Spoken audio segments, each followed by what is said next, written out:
Um menino negro com apenas uma refeição, sua única refeição de toda a semana. Um casal idoso ficou preso em uma rodovia fria branco, tremendo impotente.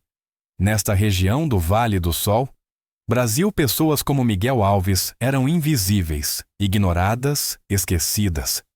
3 carros já haviam passado pelo casal idoso.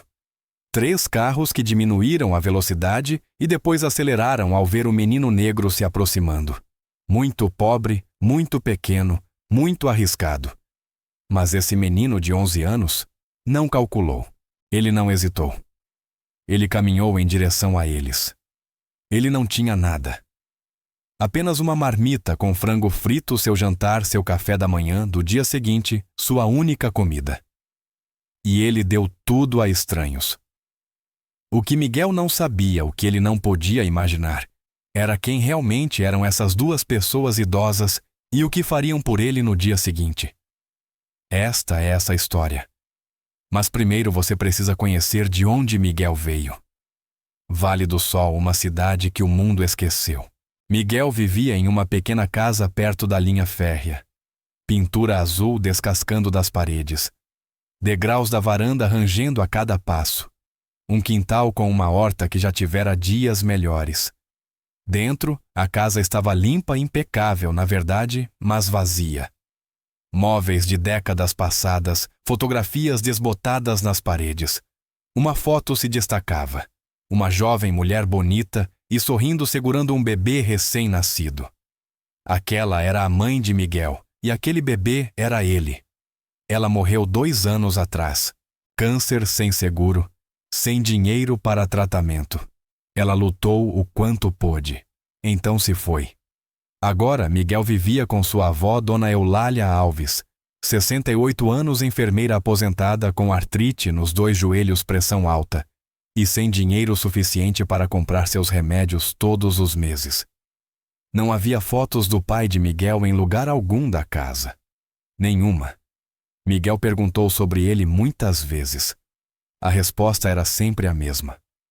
Seu pai foi embora quando você tinha 3 anos. Não gaste seus pensamentos com alguém que não queria ficar. Então Miguel parou de perguntar. Mais tarde da noite, quando a casa estava silenciosa e os trens passavam roncando, ele se perguntava: o que eu fiz de errado? Por que ele não me quis? Perguntas sem respostas. Todas as manhãs, Miguel acordava às 5h30 antes de sua avó, antes do sol. Ele checava primeiro o armário da cozinha. Naquela manhã, como na maioria das manhãs, estava quase vazio. Meio pacote de aveia, algumas latas de feijão, pão começando a mofar. Miguel preparava aveia para sua avó. Usou o último açúcar mascavo. Tudo para ela, sua própria tigela. Apenas aveia com água, sem açúcar, sem leite. Ele dizia a si mesmo que não importava. Os joelhos da vovó doem mais quando faz frio. Ela precisa de algo doce para começar o dia. Antes de sair, Miguel tocou o colar de cruz de prata escondido sob a camisa. Pertencia à sua mãe, a única coisa que restava dela. Mamãe, cuide de nós hoje, sussurrou. Depois escreveu um bilhete no balcão da cozinha. Fui para a escola. Te amo, vovó. Não se esqueça do seu remédio. A caminhada até a escola tinha 5 km. O ônibus escolar não passava mais na sua rua. Cortes no orçamento. Miguel passou por casas fechadas por uma igreja com uma placa que dizia: almoço gratuito toda quarta-feira. Passou pelo mercadinho do seu João, onde o velho acenava para ele todas as manhãs. Na linha férrea, Miguel contava seus passos. 128, o mesmo número todos os dias. Ele contava desde os 7 anos. No caminho, parou para ajudar Dona Patrícia, uma vizinha idosa, a levar o lixo até a calçada. Ela não pediu. Ele apenas fez. Miguel, você é um bom menino. Aqui, pegue um biscoito. Não, obrigada, senhora. Guarde para seus netos. Ele continuou andando. Passou por um grupo de adolescentes mais velhos que às vezes o incomodavam. Hoje, o ignoraram. Miguel respirou mais aliviado. Perto dos trilhos, encontrou uma lata de refrigerante amassada. Pegou e colocou em sua mochila. Mais 20 latas e teria 0,60. Cada centavo contava. Na escola estadual Monte Alegre, Miguel sentou-se na primeira fila, sempre preparado, sempre atento. Sua professora Miss Taylor devolveu um teste de história naquele dia. Miguel tirou 98%. Ela parou em sua carteira, olhou-o com olhos gentis. Você tem um dom, Miguel. Nunca deixe ninguém dizer o contrário. Obrigado, senhora. Quero que se orgulhe de mim. No almoço, Miguel passou pela fila da merenda escolar gratuita. Um pequeno sanduíche, uma maçã, uma caixinha de leite. Era tudo. Ele comeu devagar, aproveitando cada mordida. Seu amigo Deshawn sentou-se à sua frente, observando. E você comeu até o miolo da maçã. Miguel sorriu. Mais fibras. Deshawn riu. Mas Miguel não estava brincando. Após a escola, Miguel não voltou para casa. Foi para a biblioteca. O único computador funcionando estava no canto mais distante. Ele procurou programas de bolsas de estudo Gates Millennium Posey Foundation Quest Bridge. Anotou os nomes em um pequeno caderno. Seu bilhete de saída. Seu plano: terminar o ensino médio, conseguir uma bolsa, se tornar médico, cuidar da avó. Simples, claro, impossível para a maioria das pessoas do seu bairro. Mas Miguel acreditava.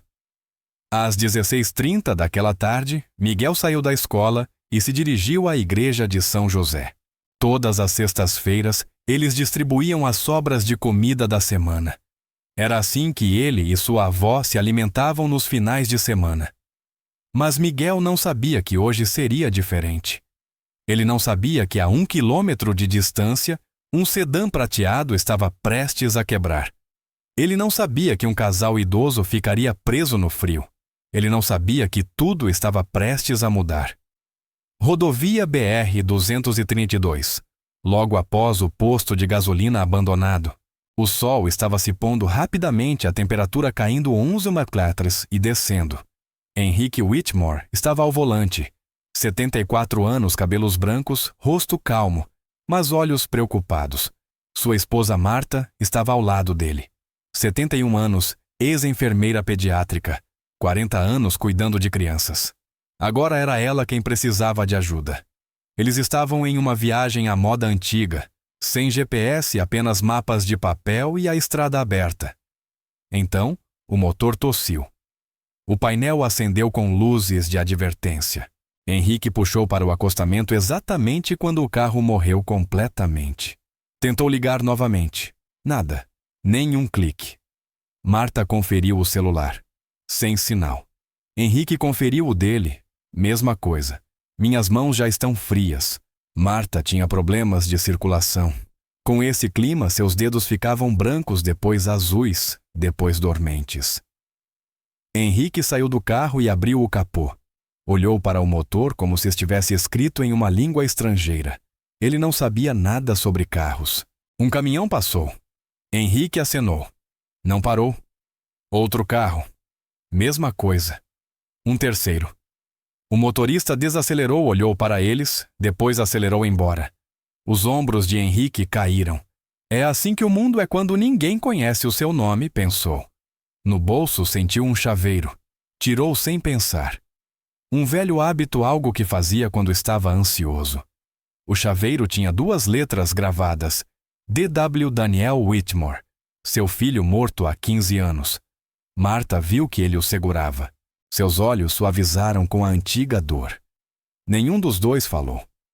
Atrás deles, o posto de gasolina abandonado permanecia como um fantasma. Uma placa desbotada dizia: fechado. Obrigado por 43 anos de serviço. Mais um lembrete de que essa comunidade havia sido deixada para trás. A meio quilômetro de distância, Miguel Alves seguia por seu atalho habitual. Ele carregava uma marmita de isopor, ainda quente. Seu João do mercadinho havia parado para entregá-la. Pegue, filho. Fiz demais. Não discuta comigo. Miguel tentou recusar. Seu João não quis ouvir. Dentro da marmita, frango frito, couve refogada, bolo de milho. A refeição mais deliciosa que Miguel teria em toda a semana. Ele planejava dividir com sua avó. Metade naquela noite, metade no dia seguinte. O cheiro subia pela marmita. Seu estômago roncou, mas ao se aproximar do terreno do antigo posto de gasolina, ele parou. Algo estava diferente. Um sedã prateado, capô aberto. Um homem idoso caminhando de um lado para o outro. Uma mulher idosa sentada dentro do carro, braços cruzados sobre si mesma. O primeiro instinto de Miguel continuar andando. Estava escurecendo. Ele não conhecia aquelas pessoas. E naquela parte da cidade, um menino negro se aproximando do carro de um casal branco poderia significar problemas. Mas então, ele olhou mais de perto. A mulher idosa estava tremendo. Sua respiração visível no ar frio. O homem idoso parecia perdido, derrotado. Uma voz ecoou na cabeça de Miguel. A voz de sua mãe. Miguel, você não pode consertar tudo, mas pode consertar alguma coisa. Ele pensou em sua avó como ela compartilhava o chá com os vizinhos, mesmo quando não tinham nada. Ele pensou em Mrs. Taylor. Você tem um dom, Miguel. Olhou para a comida em suas mãos, a única coisa valiosa que possuía. Seu estômago ronronou novamente. Outro carro passou pelo casal preso. Nem diminuiu a velocidade. Miguel observou os ombros do homem idoso caírem. Aquele foi o momento. Miguel respirou fundo, seu estômago se contorceu de fome e ele começou a caminhar em direção a eles. Ele não sabia que em 30 minutos daria tudo o que tinha. Ele não sabia que aquele homem idoso passara 15 anos procurando alguém exatamente como ele. Ele não sabia que amanhã toda a sua vida mudaria. Tudo o que sabia era que duas pessoas precisavam de ajuda e ele podia fazer algo a respeito. Seus tênis gastos crocitaram sobre o cascalho enquanto atravessava o estacionamento. O homem idoso se virou. Por um momento sua postura ficou rígida, defensiva, cautelosa. Então, ele viu o que se aproximava. Um menino negro, pequeno, jaqueta fina, mochila velha, presa com grampos de segurança segurando uma marmita de isopor. Não era uma ameaça, apenas uma criança. Miguel parou a poucos metros. Olhou nos olhos do homem idoso. Com licença, senhor. Você e sua esposa estão bem? Henrique Whitmore. Olhou para o menino à sua frente. Jaqueta rasgada sem zíper, mochila presa com grampos de segurança. E ainda assim, aquela criança perguntava se estavam bem. Problema no carro, disse Henrique com voz cautelosa. Estamos bem esperando por ajuda. Miguel olhou ao redor. Nenhum outro carro, nenhuma casa, nenhuma luz exceto o pôr do sol moribundo. Senhor, conseguiram ligar para alguém? Henrique hesitou. Sem sinal. Miguel assentiu lentamente. Estava pensando. A porta do carro se abriu. Marta desceu tremendo visivelmente. Seus lábios tinham um leve tom azulado. Ela olhou para Miguel e algo em sua expressão mudou imediatamente. 40 anos trabalhando com crianças. Ela reconhecia uma boa criança quando via uma. Olá, querido, disse ela com voz calorosa apesar do frio. Como você se chama, Miguel, senhora? Miguel Alves. Ela sorriu. É um nome lindo. Miguel reparou que as mãos dela tremiam. Seu suéter fino não era suficiente para aquele clima. Senhora, a senhora devia voltar para dentro do carro.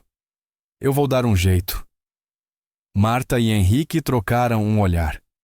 Aquele menino pobre, obviamente com fome, estava tentando cuidar deles. Miguel caminhou até a beira da estrada, olhou para os dois lados. Vazio. Então se lembrou da fazenda do seu Ernesto, a cerca de 2 quilômetros dali. Seu Ernesto tinha uma caminhonete e um telefone. Miguel se virou de volta para o casal. Senhor tem uma fazenda a mais ou menos 2 quilômetros naquela direção. O seu Ernesto tem uma caminhonete e um telefone. Posso correr até lá e voltar em uns 20 minutos. Henrique balançou a cabeça. Filho, está escurecendo. Você não devia. Com todo o respeito, senhor. Sua esposa está com frio e eu corro rápido. Henrique encarou o menino. Quem era aquela criança? Mas Miguel ainda não tinha terminado. Ele olhou para a marmita de isopor em suas mãos. O cheiro de frango frito tomou o ar frio. Seu estômago gritou. Ele abriu a tampa. Frango dourado, couve fumegante e bolo de milho ainda morno. Os olhos de Marta se arregalaram. Henrique ficou imóvel. Miguel estendeu a marmita para Marta. Senhora, isso ainda está quente. Por favor, coma. Vai ajudar a manter a senhora aquecida. Ah, querido, não posso pegar a sua comida. Eu já comi, senhora. Mentira. Seu estômago se contraiu. Marta olhou para o rosto do menino, para suas bochechas fundas, para a fome nos olhos que ele tentava tanto esconder. Ela sabia que ele estava mentindo. Mas também viu outra coisa, algo raro. Aquela criança estava dando sua única refeição a estranhos. Sem hesitar. Henrique observava a cena. Algo mudou em seu rosto. Sua postura defensiva se desfez. Obrigada, Miguel, disse Marta suavemente, aceitando a marmita. Miguel assentiu. Então se virou e começou a correr. Seus tênis gastos batiam forte no asfalto frio. A mochila pulava a cada passada. A escuridão engolia a estrada à frente, mas ele continuou correndo. De volta ao carro, Marta abriu a marmita. O frango ainda estava quente, perfeitamente temperado. Ela deu uma pequena mordida, fechou os olhos. Henrique, isso está delicioso. Aquele menino nos deu o jantar dele. Henrique não respondeu. Estava olhando na direção em que Miguel havia desaparecido. Você viu a jaqueta dele? Disse Henrique em voz baixa. Nem zíper tem. Eu vi. Ele mentiu sobre ter comido. O estômago dele estava roncando. Marta estendeu a mão e segurou a de Henrique. Ele tirou o chaveiro do bolso novamente. As letras DW brilharam na luz que sumia. Daniel teria feito a mesma coisa, sussurrou Henrique. Eu sei, disse Marta. Eles ficaram em silêncio, lembrando do filho e pensando no menino negro que acabara de correr na escuridão para salvar dois estranhos. 22 minutos depois, faróis apareceram. Uma velha caminhonete entrou roncando no estacionamento. Seu Ernesto, um fazendeiro branco de seus 60 anos, desceu. Miguel estava no banco do passageiro respirando com dificuldade, mas sorrindo. Vocês são os do carro pifado? Perguntou seu Ernesto. Somos nós, disse Henrique. Esse garoto aqui correu quase 2 quilômetros no escuro para me buscar. Quase me deu um ataque cardíaco batendo na minha porta. Miguel desceu da caminhonete envergonhado. Eu bati normal, seu Ernesto. Filho, você bateu como se fosse a polícia vindo prender alguém. Seu Ernesto conectou os cabos de chupeta. O sedã rugiu de volta à vida. Henrique levou a mão ao bolso, puxou a carteira, tirou várias notas, dava para ver pelo menos uns $2.500. Por favor, deixe-me pagar pelo seu trabalho. Seu Ernesto afastou a mão. Não me agradeça. Agradeça ao menino. Foi ele quem veio correndo. Henrique se virou para Miguel. Filho, deixa eu te dar alguma coisa pelo que você fez. Miguel recuou um passo, balançou a cabeça. Não, obrigado, senhor. Eu não fiz isso por dinheiro. Então, pelo menos deixa eu. Senhor, minha mãe me ensinou que bondade não é algo que você vende, é algo que você oferece. Só estou feliz que o senhor e sua esposa estejam bem. Henrique ficou sem palavras. Em seus 74 anos, ele havia conhecido milhares de pessoas, executivos políticos, bilionários, gente que faria qualquer coisa por dinheiro. E ali estava um menino de 11 anos, pobre, faminto, dando sua única refeição e recusando o pagamento.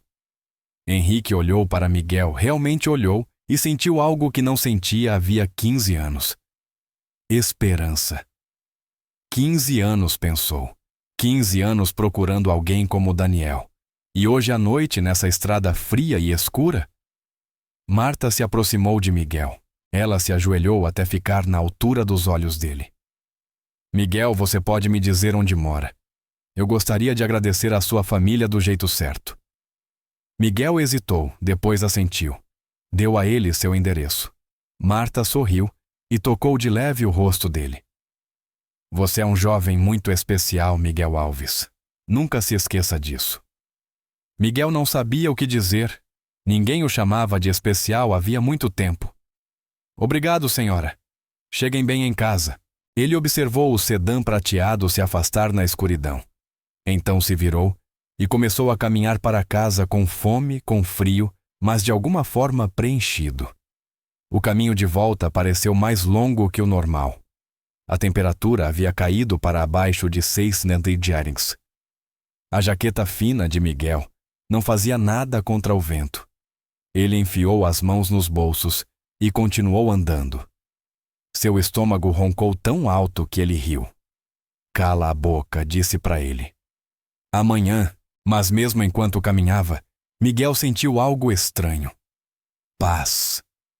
Ele pensou no casal idoso, nos olhos gentis da mulher, no rosto do homem mudando de desconfiança para outra coisa, algo mais suave. Perguntou-se de onde eles eram, por que estavam naquela estrada. Esperou que chegassem em casa em segurança. Quando Miguel chegou em casa, sua avó estava sentada na varanda enrolada em um cobertor, balançando lentamente na cadeira. No momento em que o viu, o alívio inundou seu rosto. Meu Deus, menino, eu estava morrendo de preocupação. Já está escuro. Cadê a comida da igreja? Miguel ficou ao pé dos degraus da varanda. Não queria mentir, mas também não queria que ela se preocupasse. Eu dei para alguém que precisava mais do que a gente, vó.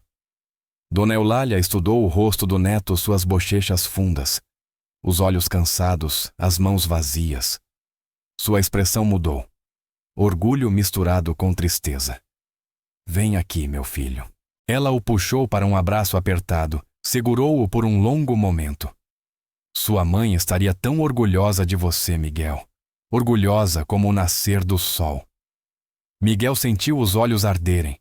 Piscou para afastar as lágrimas. Lá dentro, eles comeram o que restava no armário. Feijão enlatado, pão velho, água da torneira. Dona Eulália fez aquilo parecer um banquete.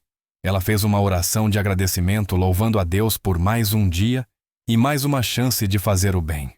Miguel a observou comer, reparou em como ela dava mordidas menores que o normal, deixando mais para ele. Não disse nada, mas viu. Você deu sua comida para estranhos? Perguntou Dona Eulália entre uma garfada e outra. Sim, senhora.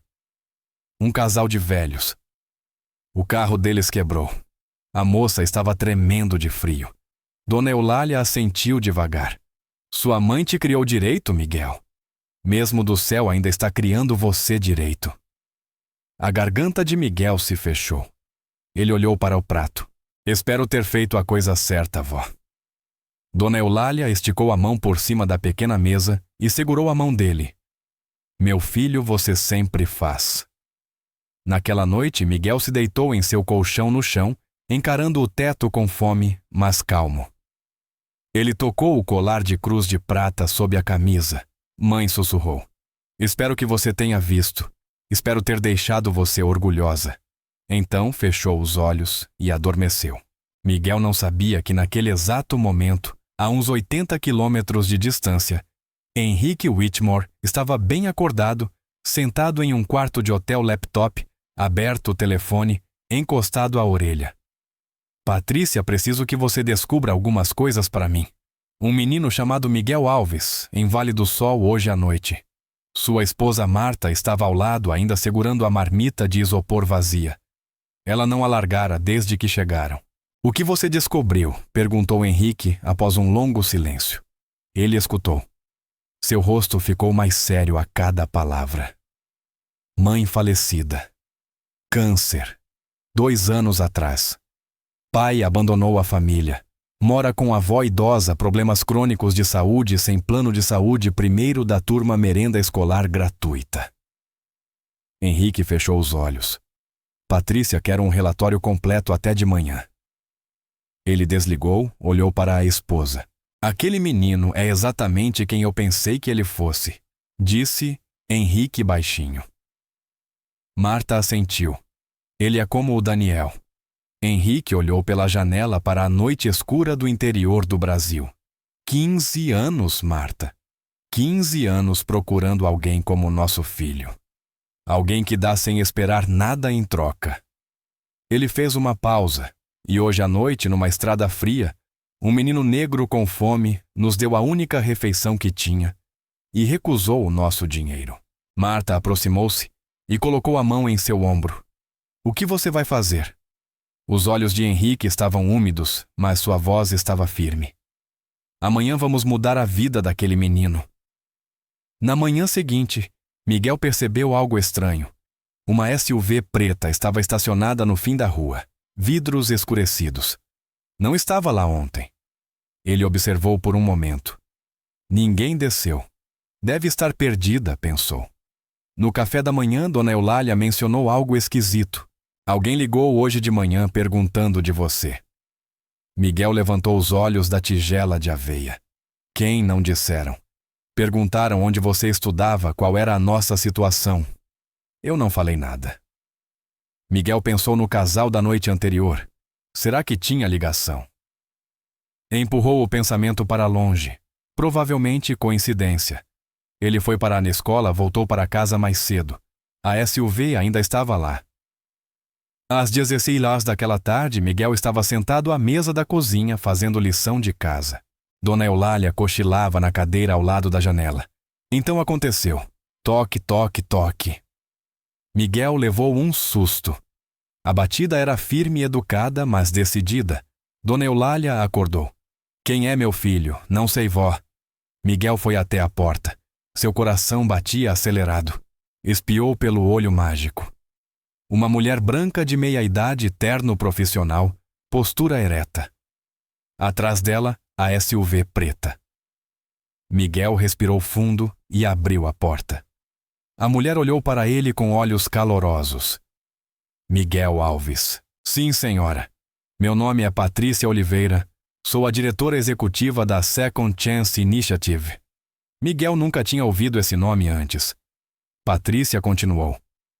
Estou aqui porque um casal muito especial quer te agradecer. O casal cujo carro quebrou ontem à noite na rodovia BR-232. Os olhos de Miguel se arregalaram. O senhor e a senhora idosos? Exatamente. Dona Eulália apareceu atrás de Miguel. Seus olhos eram cautelosos protetores. Quem é a senhora? O que quer com meu neto? Patrícia se virou para ela com um sorriso suave. Senhora, eu estou aqui para mudar a vida do seu neto para melhor. Posso entrar, Eulália?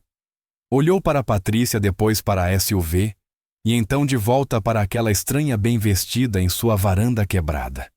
Havia algo nos olhos de Patrícia que parecia verdadeiro. Eulália assentiu devagar. Está bem, entre. A porta se abriu mais. Patrícia entrou. Miguel a observou olhar em volta da pequena sala de estar. Os móveis antigos, as fotos desbotadas, os espaços vazios. Os olhos de Patrícia pararam na fotografia da mãe de Miguel. Então ela se virou para o menino. Miguel? Você sabe quem realmente é o casal que você ajudou ontem à noite? Miguel balançou a cabeça. Patrícia sorriu. Então deixa eu te contar porque o que estou prestes a dizer vai mudar tudo. Patrícia sentou-se à mesa da cozinha. Fez um gesto para que Miguel e Eulália se sentassem com ela. Miguel, o casal que você ajudou ontem à noite.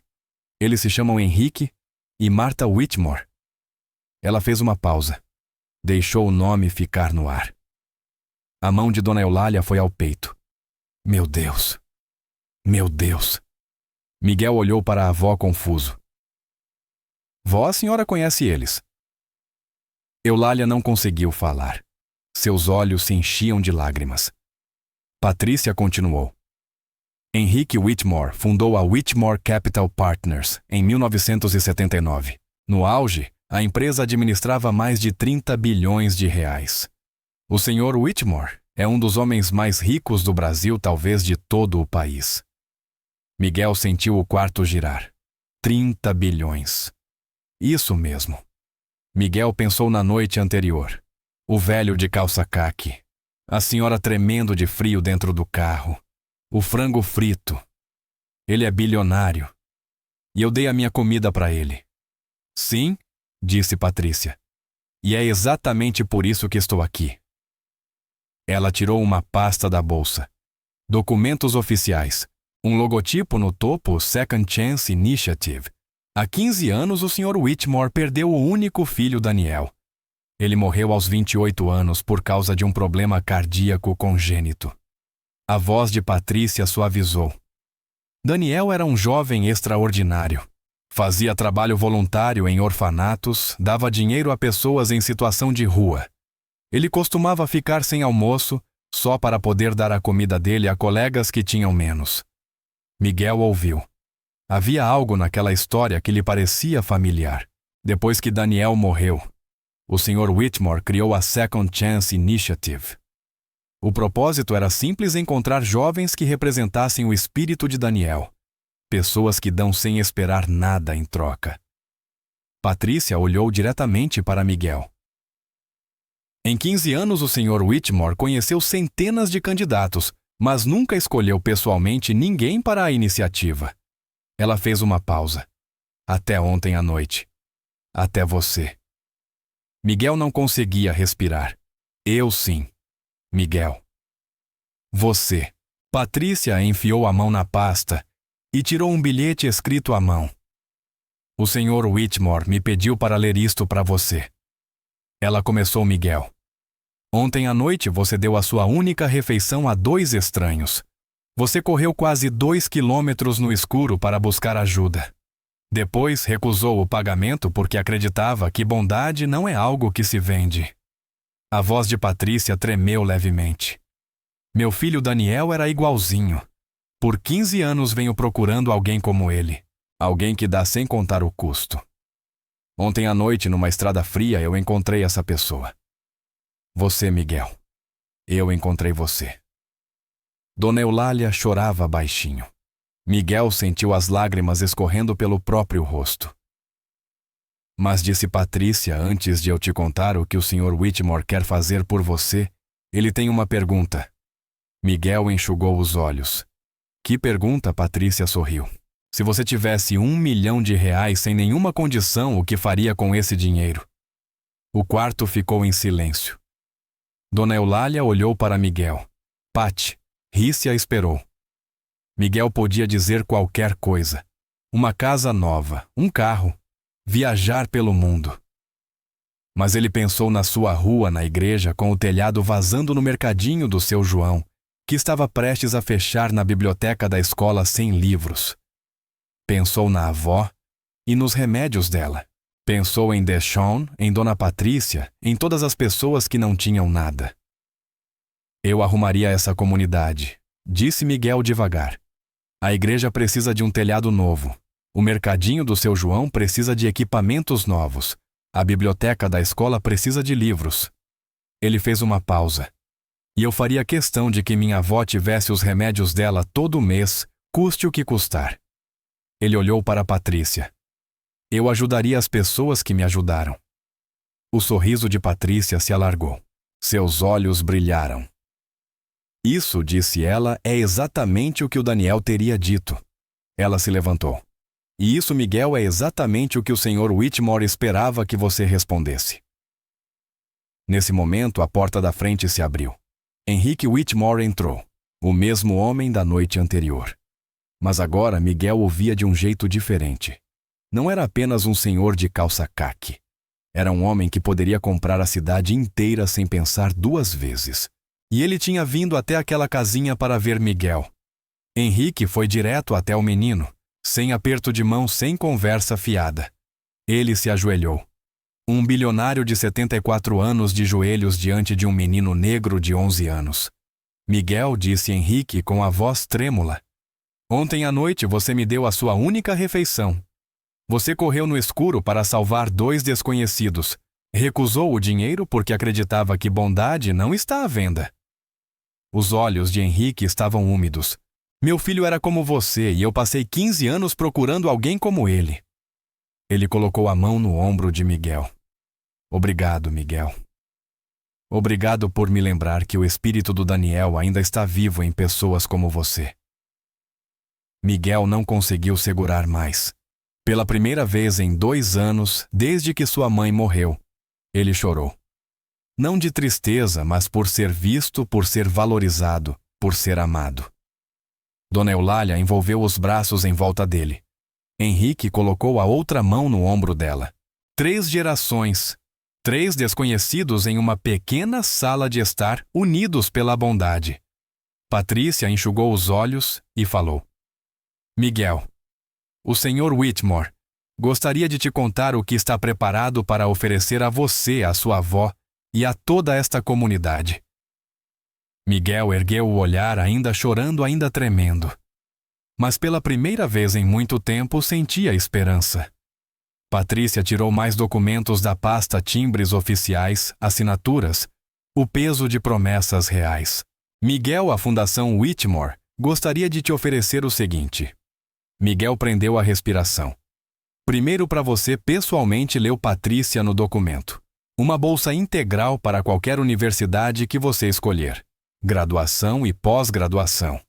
Mensalidades. Moradia, alimentação, livros e despesas de vida totalmente cobertos. Nunca será necessário devolver nada. A boca de Miguel se abriu. Além disso, vamos criar um fundo em seu nome. 50 reais, 000 administrados, até você completar 18 anos. Depois o dinheiro será seu. Dona Eulália segurou na beirada da mesa. Seus joelhos ficaram fracos. Patrícia continuou. Segundo para tá a sua avó. Ela se voltou para Eulália com olhos gentis. Dona Eulália, entendemos que a senhora vem lidando com problemas crônicos de saúde sem apoio adequado. Isso acaba hoje. A mão de Eulália cobriu a boca. Cobertura médica completa, especialistas. Exames, medicamentos, atendimento em casa se necessário, tudo. Custado pela fundação pela vida inteira. Lágrimas escorriam pelo rosto enrugado de Eulália. Terceiro para esta casa. Patrícia fez um gesto em direção à pequena sala de estar. A fundação vai comprar este imóvel e financiar uma reforma completa. Telhado novo, encanamento novo, parte elétrica, isolamento, ventilação e tudo o que esta casa precisa. Ela olhou para Miguel e para a avó. Vocês nunca mais vão precisar se preocupar se esta casa vai desmoronar. O cômodo estava em silêncio, exceto pelo som do choro, mas Patrícia ainda não havia terminado. Por fim, e esta é a parte que mais deixa o Sr. Whitmore animado em relação à comunidade. Ela tirou outro documento. A Second Chance Initiative vai criar um programa permanente aqui em Vale do Sol. Estamos comprometendo 20 milhões de dólares ao longo de 5 anos. Miguel a encarou. 20 milhões, sim, 20 milhões de reais para educação, apoio a pequenos negócios, saúde, infraestrutura. Patrícia apontou para a janela. A igreja ali na rua que precisa de um telhado novo. Vamos consertar. O mercadinho do seu João. Vamos ajudar a modernizar tudo. A escola estadual Monte Alegre. Vamos financiar um novo laboratório de ciências e tecnologia e encher a biblioteca com 300 livros novos. Ela sorriu para Miguel. Tudo isso, Miguel, por sua causa. Porque você mostrou ao Sr. Whitmore que esta comunidade merece uma segunda chance. Miguel não conseguia processar. Seu cérebro estava sobrecarregado. Mas eu só dei frango para eles. Henrique, que estava quieto perto da porta, deu um passo à frente. Não, Miguel. Você nos deu algo que nenhum dinheiro pode comprar. Ele se ajoelhou novamente para ficar na altura dos olhos de Miguel. 15 anos atrás eu perdi meu filho. Depois que o Daniel morreu, eu achei que aquele tipo de bondade pura tinha desaparecido do mundo. Que as pessoas só se importavam consigo mesmas. A voz de Henrique falhou. Então, ontem à noite, um menino negro com fome numa estrada fria deu a sua única refeição a 2 desconhecidos e recusou dinheiro porque sua mãe o ensinou. Que bondade não está à venda. Henrique colocou as 2 mãos nos ombros de Miguel. Você não só nos ajudou, Miguel. Você restaurou a minha fé na humanidade. Isso vale mais do que todo o dinheiro que eu tenho. Miguel olhou para aquele homem, aquele bilionário de joelhos chorando. Eu não sei o que dizer, senhor. Henrique sorriu através das lágrimas. Você não precisa dizer nada. Só me prometa uma coisa. O que nunca mude. Nunca deixe de ser exatamente quem você é. Miguel assentiu. Eu prometo. Henrique se levantou e estendeu a mão. Miguel apertou. Por um momento, a distância entre eles, bilionário e criança pobre, branco e negro, velho e jovem, desapareceu completamente. Eles eram apenas duas pessoas que acreditavam na bondade. Patrícia pigarreou de leve. Tem mais uma coisa.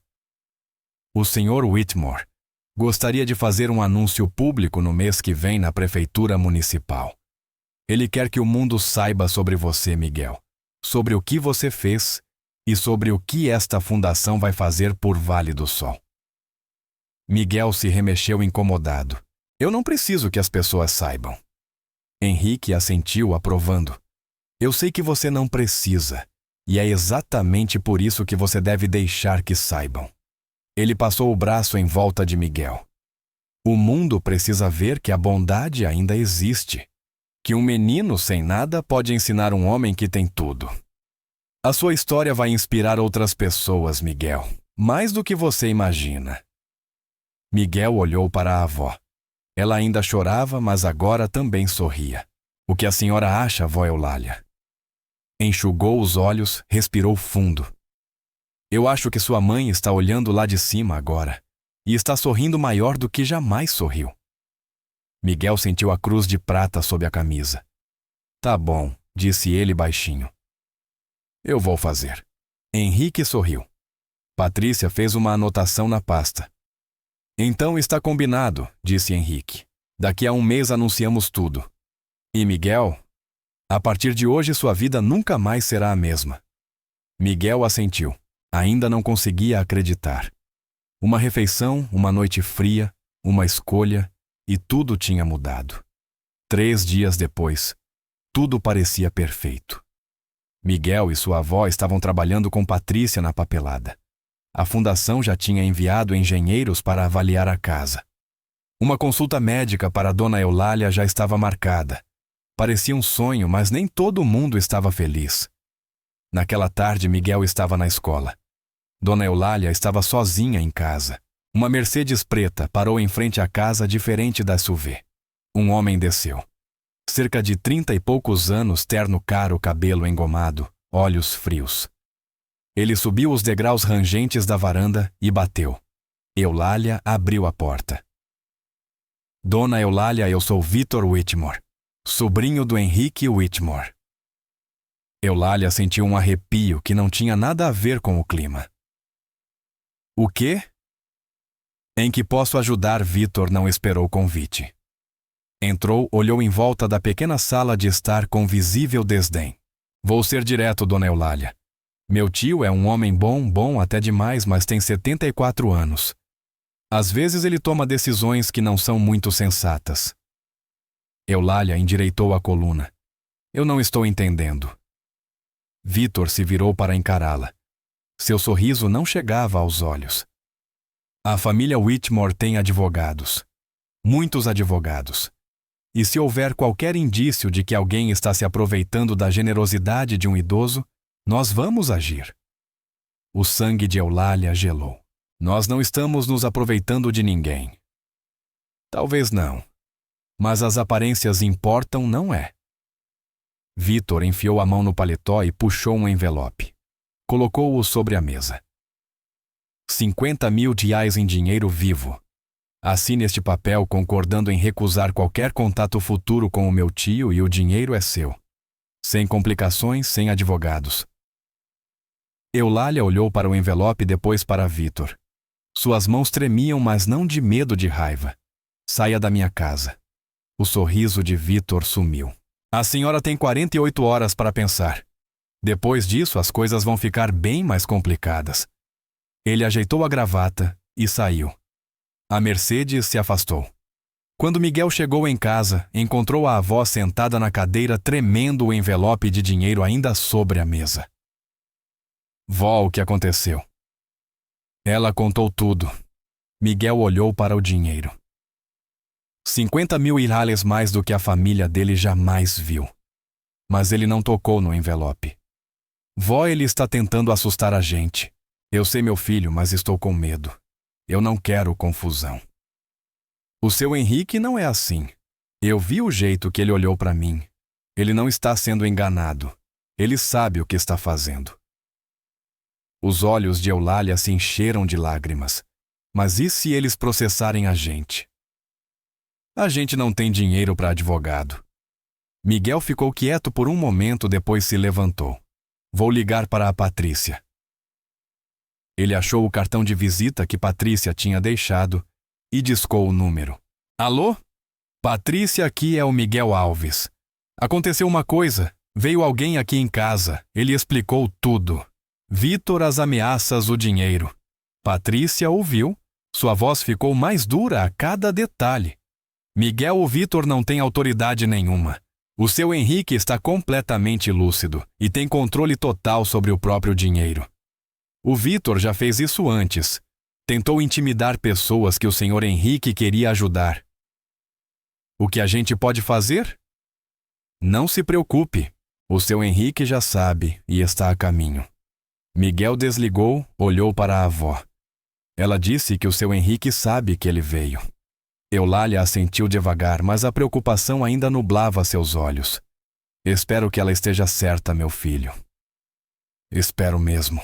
Naquela noite, nenhum dos dois dormiu direito. Vitor plantara uma semente de medo, mas Miguel se recusou a deixá-la crescer, porque se lembrava do que sua mãe havia lhe ensinado. Ter medo não significa que você não age. Significa que o que você está fazendo é importante. Amanhã, ele enfrentaria Vitor e não recuaria. No dia seguinte, Henrique chegou à casa da família Alves, mas não veio sozinho. Patrícia estava com ele e um homem de terno carregando uma pasta. Um advogado. Vitor também estava lá. Voltou confiante de que suas ameaças tinham funcionado. Estava enganado. Vitor. A voz de Henrique era firme. Você veio a esta casa. Ameaçou uma idosa. Tentou subornar uma criança. A expressão arrogante de Vitor vacilou. Tio Henrique, eu só estava protegendo. Cale a boca. A boca de Vitor se fechou na hora. Henrique se aproximou do sobrinho. Você não estava protegendo ninguém. Estava protegendo a sua herança. O dinheiro que acha que é seu por direito. O rosto de Vitor empalideceu. Henrique continuou. Achou que eu não iria descobrir. Achou que eu não sei das outras famílias que você intimidou ao longo dos anos. O cômodo ficou completamente silencioso. Eu fiquei calado porque você é família. Mas hoje você foi longe demais. Henrique endireitou os ombros. Com efeito imediato, você está removido do conselho da iniciativa. Não terá voz em nenhuma decisão da fundação. Os olhos de Vitor se arregalaram. Você não pode... Eu acabei de fazer. E se continuar a assediar esta família ou qualquer outra, eu vou revisar todo o meu testamento. Entendeu? Vitor olhou em volta. Henrique e Patrícia, o advogado, Dona Eulália, Miguel. Ninguém estava do lado dele. Ele se virou para Miguel. Sua voz saiu amarga. Você acha que venceu, moleque? Miguel se manteve firme e olhou diretamente nos olhos de Vitor. Eu não estava tentando vencer nada. Só estava tentando garantir que ninguém ia intimidar a minha avó. Algo na expressão de Vitor se quebrou. Ele pegou o envelope de dinheiro na mesa e saiu sem dizer mais uma palavra. A porta bateu forte atrás dele. A Mercedes se afastou. E assim acabou. Dona Eulália desabou na cadeira chorando de alívio. Me desculpe, seu Whitmore. Eu quase acreditei nele. Henrique se aproximou e se ajoelhou ao lado dela. A senhora não tem nada do que se desculpar. O Vitor é habilidoso em manipular, mas não vai incomodar vocês de novo. Ele olhou para Miguel. Você enfrentou ele.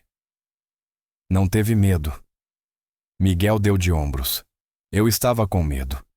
Mas minha mãe me ensinou que estar com medo não significa que você não age. Significa que você está fazendo algo que importa. Henrique sorriu. Um sorriso de verdade, quente e cheio. Daniel costumava dizer a mesma coisa. Ele colocou a mão no ombro de Miguel. Você é ainda mais extraordinário do que eu imaginava, Miguel Alves. E agora, com o Vitor fora do caminho, podemos focar no que importa. Ele olhou para Patrícia. Vamos seguir em frente. O anúncio, as bolsas, o investimento na comunidade, tudo. Patrícia assentiu. Já está em andamento, senhor. Henrique se virou novamente para Miguel e Eulália. A partir de hoje, sem mais interrupções, sem mais ameaças, só mudança. Mudança de verdade. Ele estendeu a mão para Miguel. Parceiros. Miguel apertou com firmeza. Parceiros. Um mês depois, o anúncio aconteceu. A Prefeitura Municipal de Vale do Sol estava lotada. Câmeras de TV locais, repórteres de emissoras nacionais, todo mundo queria ouvir a história. Henrique Whitmore estava no púlpito, sua primeira aparição pública em 15 anos. Hoje estou anunciando a criação do Programa de Investimentos Comunitários de Vale do Sol, um compromisso de 20 milhões de dólares. Ao longo de 5 anos, a plateia murmurou. Mas este programa não foi ideia minha. Ele foi inspirado por outra pessoa. Henrique se virou e gesticulou para o lado do palco. Um menino chamado Miguel Alves, 11 anos. Ele me ensinou algo que eu tinha esquecido. Miguel entrou tímido com sua nova camisa social. A plateia aplaudiu. Há um mês, minha esposa e eu ficamos parados na rodovia BR-232. Estávamos encalhados com frio sem saber o que fazer. 3 carros passaram por nós sem parar. A voz de Henrique ficou mais carregada de emoção. Então o Miguel apareceu. Um menino negro, pobre, sem nada além de uma marmita de frango frito. Ele nos deu a única refeição que tinha. Correu quase 2 quilômetros no escuro para buscar ajuda. E quando tentei pagar, ele recusou. Henrique olhou para Miguel. Ele me disse que a mãe o havia ensinado que bondade não é algo que se vende, é algo que se oferece. A sala ficou em silêncio. Naquela noite, Miguel Alves me lembrou porque eu comecei a Second Chance Initiative para encontrar pessoas como meu filho Daniel, pessoas que dão sem contar o custo. Henrique enxugou os olhos. E então hoje, em parceria com o Miguel e com esta comunidade, nós começamos algo novo. Um repórter levantou a mão.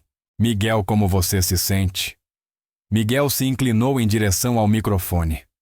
Eu só dei um pouco de frango. Nunca imaginei que isso ia virar tudo isso. A sala explodiu em risos, depois aplausos. As manchetes se escreveram sozinhas. Menino de 11 anos doa sua única refeição e desencadeia investimento comunitário de 20 milhões de reais. A história viralizou, mas o impacto real foi local. A Escola Estadual Monte Alegre recebeu um novo laboratório de ciência e tecnologia, 300 livros novos para a biblioteca e uma placa de bronze na entrada à Biblioteca Memorial Daniel Whitmore. Mrs. Taylor chorou quando viu a placa. Eu sempre soube que você ia mudar as coisas, Miguel. O mercadinho do seu João recebeu equipamentos novos, geladeiras novas, uma seção de hortifruti. Ele ficou no meio do comércio reformado balançando a cabeça. Eu dei uma marmita de frango para aquele menino. Ele me devolveu o mercado inteiro. A igreja de São José ganhou telhado novo, bancos novos. O primeiro jantar comunitário serviu mais de 200 pessoas. Dona Eulália foi ao médico pela primeira vez em anos. Um check-up completo. O remédio de pressão finalmente tomado direitinho. Ela caminhava um pouco mais ereta nos últimos tempos. A casa da família Alves se transformou. Tinta nova, telhado novo, janelas novas. Eulália ficou de pé na varanda consertada, chorando de felicidade. Nunca pensei que ia ver essa casa tão bonita. Mas as ondas foram mais longe. Desjon, amigo de Miguel, se inscreveu para um programa de mentoria da iniciativa. Foi aceito. O Miguel me falou para tentar. Disse que se ele podia receber ajuda, eu também podia. As contas médicas de Dona Patrícia foram pagas. Ela levava biscoitos para Miguel toda semana. Agora, ele finalmente os aceitava. A fazenda do seu Ernesto foi salva da execução. Ele passava de caminhonete em frente à casa dos Alves, e buzinava 2 vezes todas as vezes. Eu só abri a porta naquela noite. O resto foi aquele menino que fez. Os telejornais nacionais contaram a história. Outras comunidades procuraram a iniciativa. Mas para Miguel, a maior mudança era mais silenciosa. Todas as tardes de sexta-feira, voluntários se reuniam no novo centro comunitário de Vale do Sol, construído no terreno onde antes ficava o posto abandonado. Eles distribuíam refeições gratuitas para viajantes na BR-232. À frente deles estava um menino de 11 anos com uma cruz de prata debaixo da camisa. Algumas coisas tinham mudado a ponto de se tornarem irreconhecíveis. Mas Miguel Alves continuava exatamente quem ele sempre fora. 1 ano depois, Miguel estava em pé na BR-232, o mesmo trecho de estrada onde tudo começou. Mas agora tudo era diferente. O posto abandonado tinha desaparecido. No lugar dele, estava o Centro Comunitário de Vale do Sol. Uma placa de bronze na entrada dizia: Construído pela bondade. Todas as sextas-feiras, Miguel e um grupo de voluntários distribuíam refeições gratuitas para qualquer pessoa que precisasse.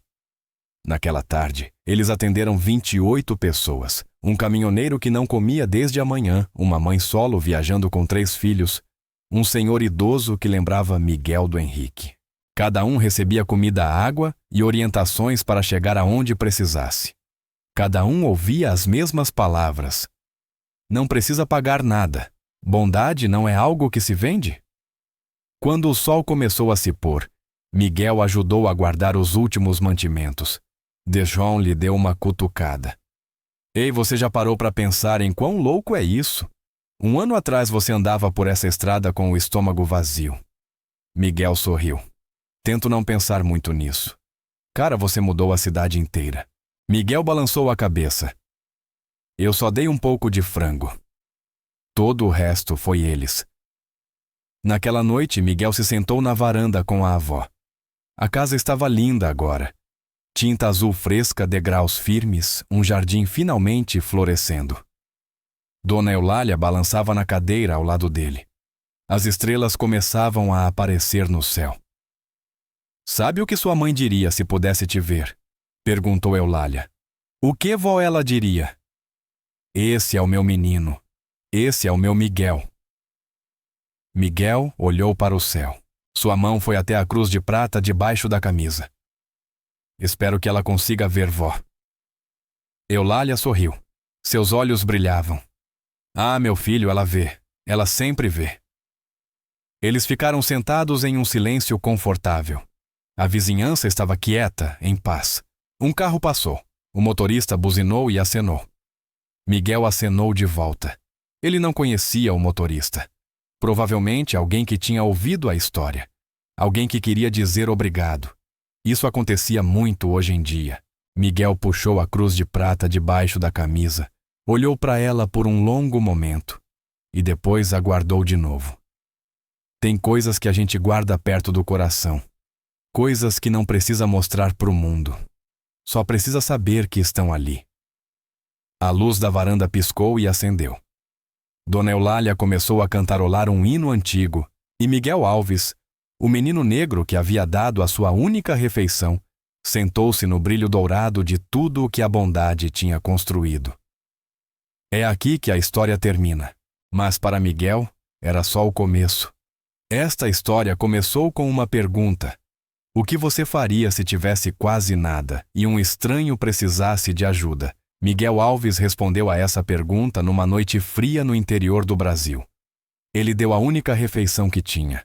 Correu na escuridão por estranhos. Recusou o pagamento porque sua mãe o ensinou que bondade não está à venda. No dia seguinte, um estranho bateu à sua porta e a vida dele mudou para sempre. Mas aqui está a verdade em algum lugar agora mesmo alguém precisa de ajuda. Você não precisa ser bilionário para fazer a diferença. Você só precisa escolher a bondade. Se esta história tocou seu coração, compartilhe com alguém que precisa ouvir. Curta este vídeo, inscreva-se no canal e deixe um comentário que ato de bondade mudou a sua vida. Porque bondade nunca é desperdiçada. ela sempre volta. Às vezes, as revoluções mais poderosas não vêm com barulho. Apenas uma pessoa mantendo sua posição.